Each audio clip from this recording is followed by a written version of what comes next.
The test is in 4 parts: Part 1, Part 2, Part 3, and Part 4. Now look at Part 1. Practice exam. You will hear a number of different recordings and will have to answer questions on what you hear.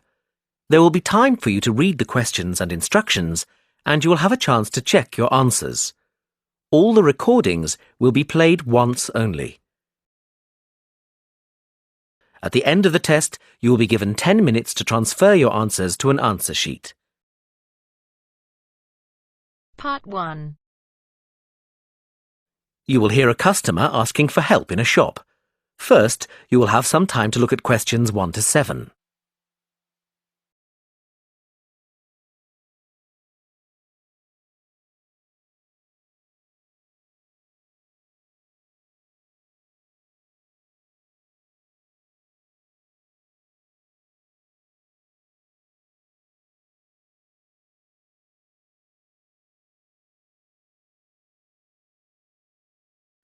Now we shall begin.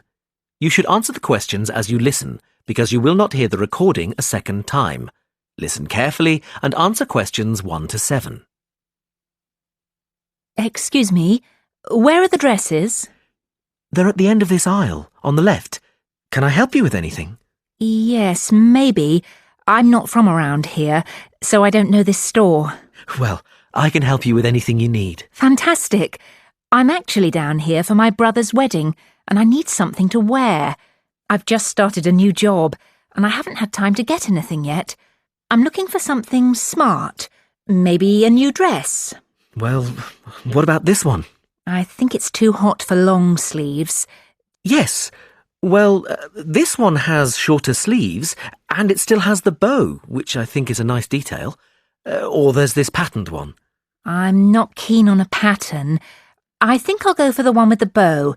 Do you have it in a size 10? Let me have a look. Yes, here. Great. I need a hat, and then I can try them on together. What kind of hat are you looking for? What about this one with the flower? Yes, but if I may suggest, a taller hat would add to your height. Really? Yes, try this one. Oh, I see what you mean. We have this style with the single flower or with a small bunch, and it comes with a wide or narrow brim. I like the narrow brim and just the one flower. Can I have a blue flower? I'm afraid it just comes in cream. Well, it goes with the dress anyway. Great. I'll place an order and have the hat sent to you. It'll take about 2 days to be delivered. Is that okay? Yes, that's fine. I need to take down a few details for delivery. Can I take your name? Ellen Barker. And the delivery address? It'll be my brother's address. It's 14 Brightwell Avenue. 14... can you spell that, please? Yes, BRIGHTWELL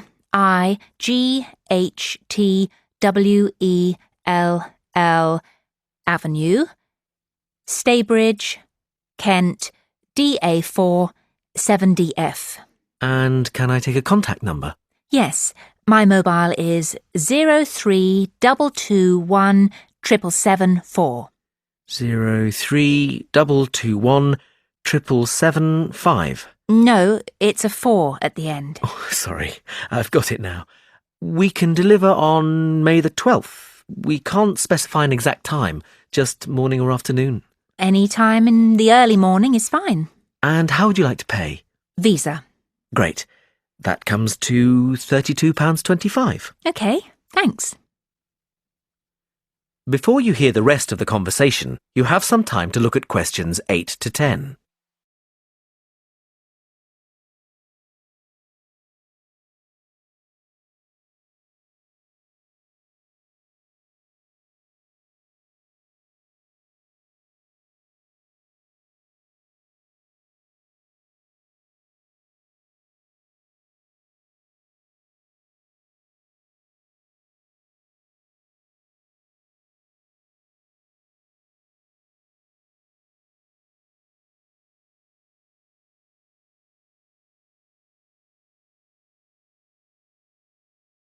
Now listen and answer questions 8 to 10. I'm just going to try this dress on and then look for shoes. Where are the changing rooms? They're to the left of the store, right next to customer services. And I want some shoes and accessories too. Where can I find them? The accessories are in the women's wear department. The shoe department is right at the front of the store, between menswear and home furnishings. Oh, no, sorry. We've just moved the shoe department for the summer season. It's now very near the changing rooms, actually, straight in front of them. Thanks so much for your help. And where can I pay for the other things? The cash desk is at the front of the store, by the menswear. Thanks. That is the end of part 1. You now have half a minute to check your answers.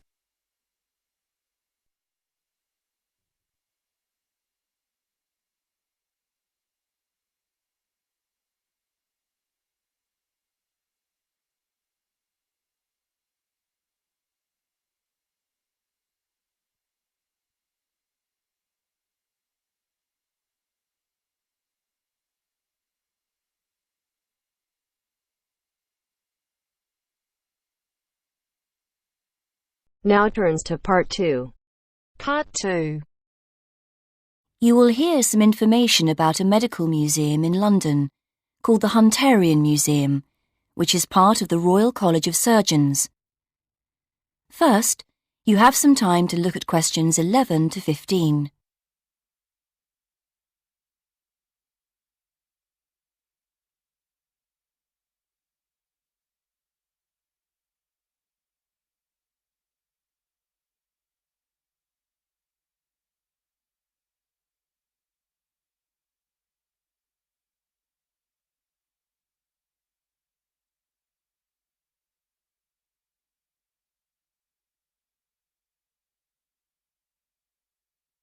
Now listen and answer questions 11 to 15.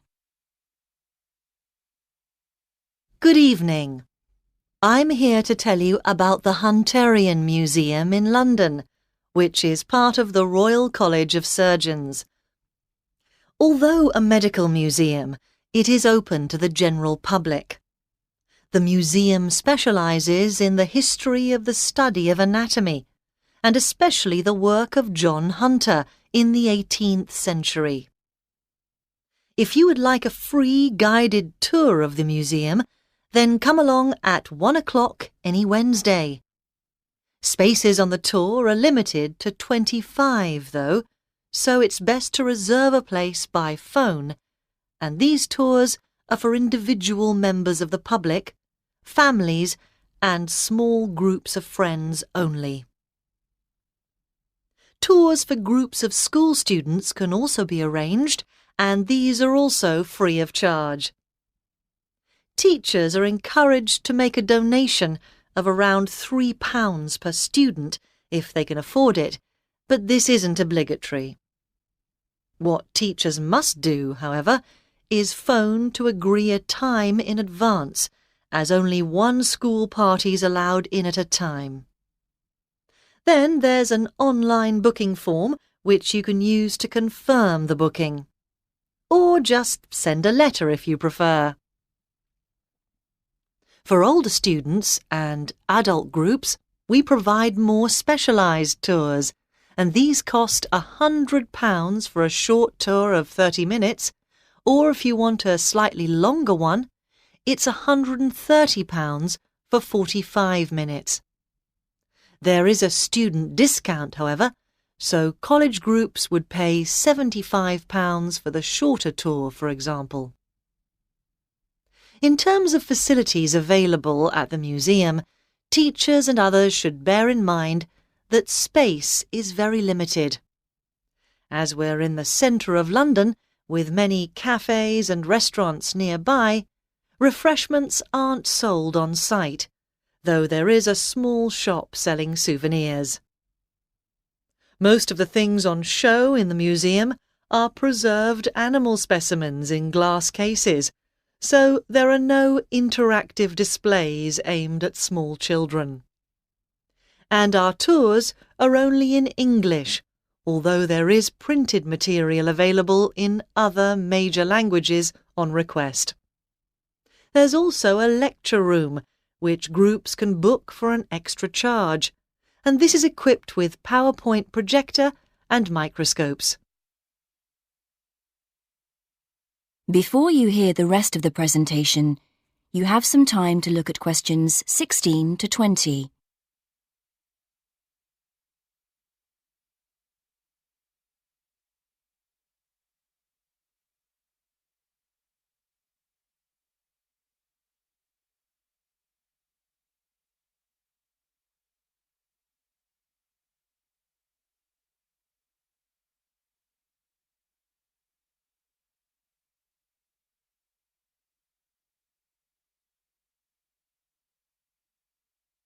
Now listen and answer questions 16 to 20.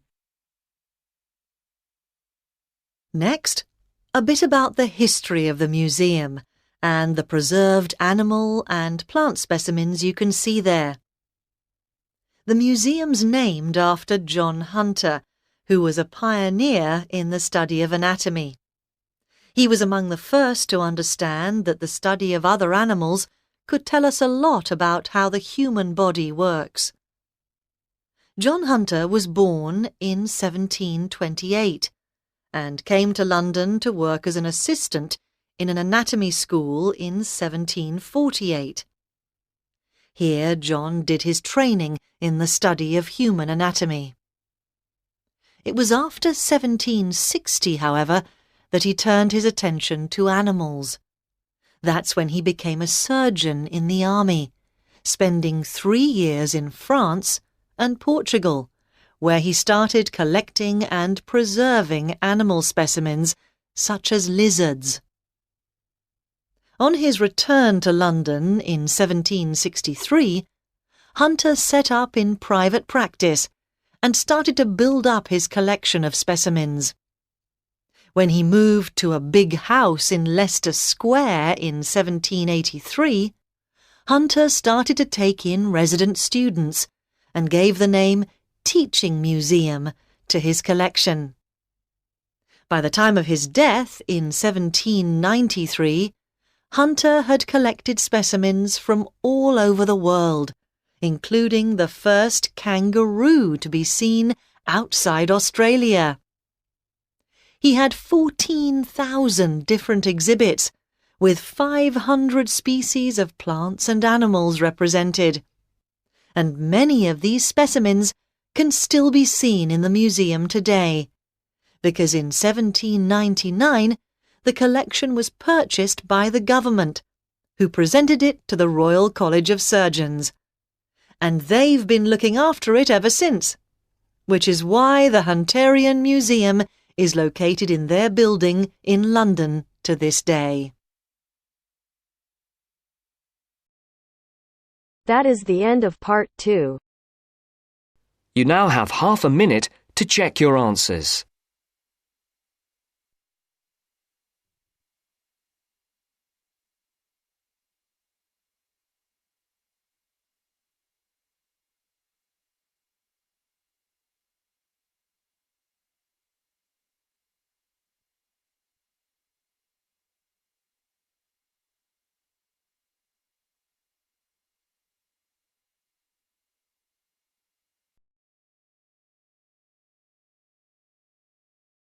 Now turns to part 3.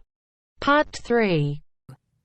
You'll hear a man talking about living and working on Trinidad.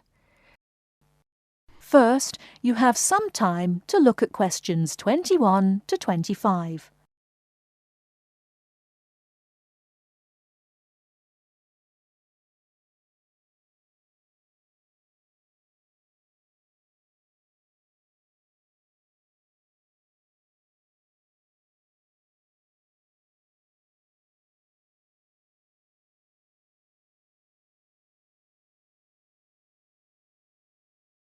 Now listen carefully and answer questions 21 to 25. Hi, I'm Steve Pinfold, and I'm here today to tell you about my gap year, which I took about 20 years ago. unlike many students these days who go travelling or get some work experience between school and university, I decided to do something completely different after finishing my degree. I applied to work for a charity organisation. What it does is it sends people with particular skills to countries where those skills are needed. Apart from having some experience teaching English to summer school students, I didn't have any particularly useful skills, I thought, but luckily I was still accepted. I had to find the money for the flight, but you get free accommodation. I stayed with a family of 5. And you do get paid, but not much. It's a bit like pocket money, enough to get by. I worked in an orphanage and taught English at a local school. Where was I? Well, originally I was going to be sent to a village in India, but at the last minute the organisation decided to send me to Trinidad. Now, this is a fascinating place. It's an island in the Caribbean. Well, in fact, the country is actually 2 islands. The smaller one is called Tobago, which is connected somehow to the word tobacco. Anyway, there I was, a young white guy living and working on an island which is mostly a mixture of descendants from Africa and India. The Africans were originally brought over as slaves, and the Indians came later as indentured workers. That means they agreed to come for a specific time, but many of them stayed. There are also some Trinidadians of Chinese and British origin, though the native inhabitants were basically wiped out by colonialization. I myself felt completely accepted and had the time of my life. The language everyone speaks is English, so there was no problem for me there, but some concepts don't quite translate. They're pure Trinidadian. There's the term liming, for example, which means sitting around watching the world go by. Also, there's the famous carnival, when the whole island is taken up in playing mass.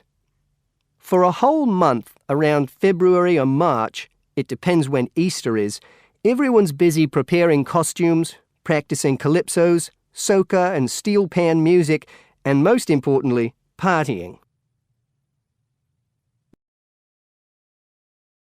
Before you hear the rest of the talk, you have some time to look at questions 26 to 30.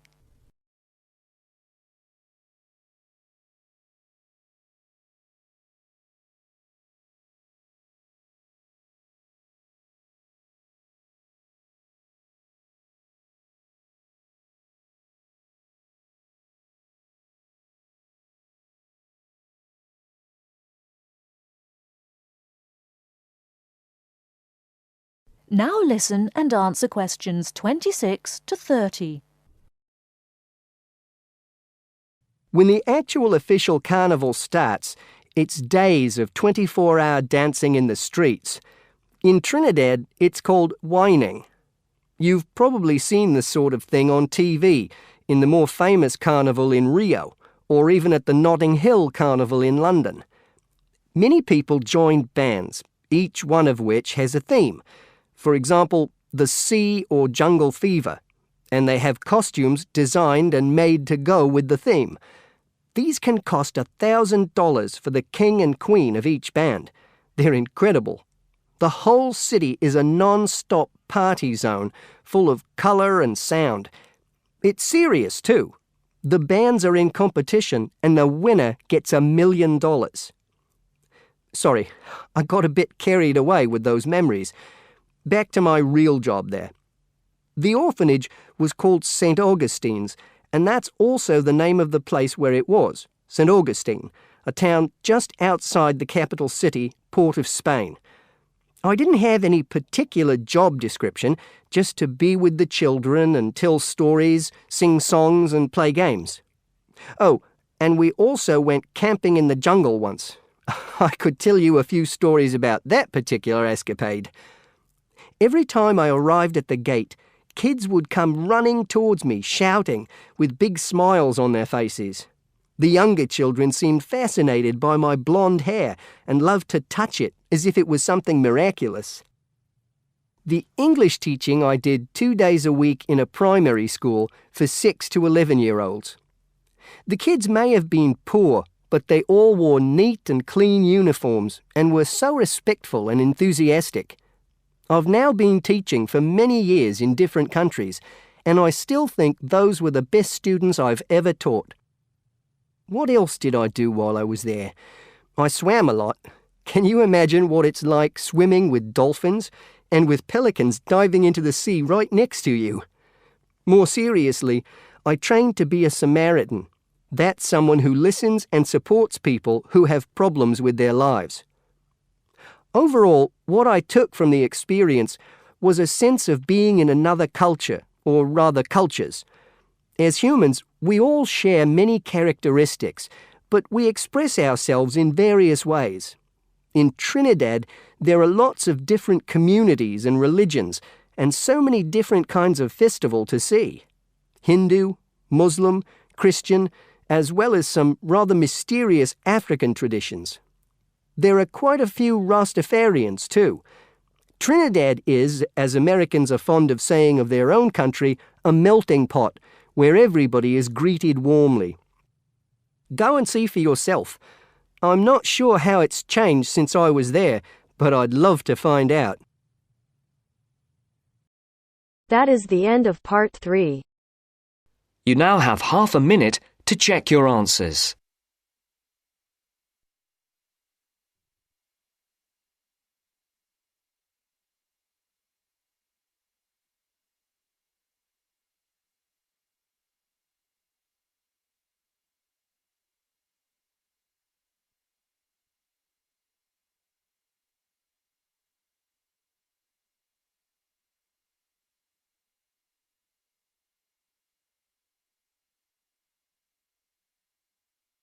Now turns to part 4.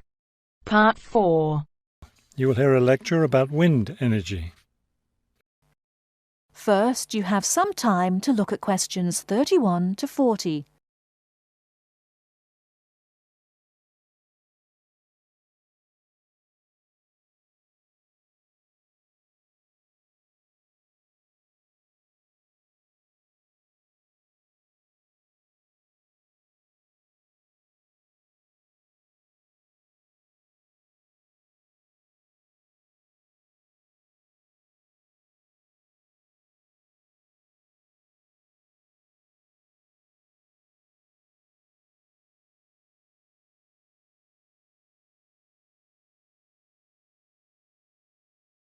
Now listen carefully and answer questions 31 to 40.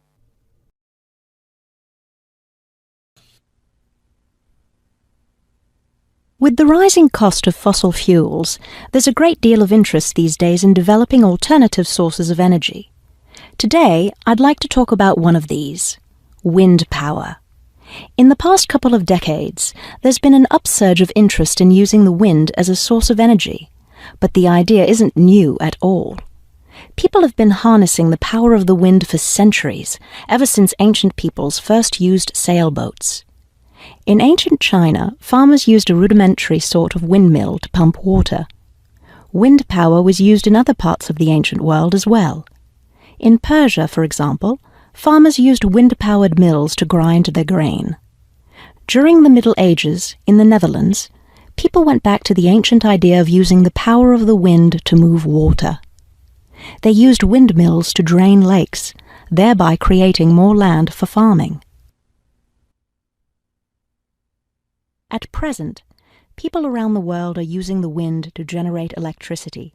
Some old methods, some new. Is this the solution to our modern energy problems? Well, as with anything, there are both advantages and disadvantages to using wind power. Let's take a look at some of the reasons to use wind power.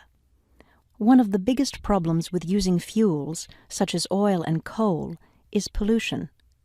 Wind power, on the other hand, is clean. It causes no pollution and therefore doesn't contribute to global warming. Another great advantage of wind power is that it's a renewable resource. Oil and coal reserves are limited, but we'll never run out of wind. Economics is another reason to use wind power. Using the wind to generate electricity costs less, much less, than running other types of generators. In addition, since wind turbines don't take up much land, the land around them can be used for other purposes, such as farming. There are disadvantages, however. Even though generating electricity with wind is relatively inexpensive, the technology isn't cheap. The initial costs of setting up wind turbines can be quite high. Another issue is reliability. Wind doesn't blow at a constant strength. Therefore, at times, a lot of electricity can be produced, while at others there may be little or none. Wind turbines usually have to be located in rural areas where the land is open. Their distance from cities, where the most electricity is needed, is another issue. Although wind is considered to be a clean source of energy, wind turbines cause their own sort of pollution. Wind turbines are usually placed in high, open areas where they're easy to be seen. Rural residents often feel that the beautiful local scenery is spoiled by the sight of the wind turbines. In addition, wind turbines aren't quiet. In fact, one wind turbine can produce as much noise as a car traveling at highway speeds. That is the end of part 4. You now have half a minute to check your answers.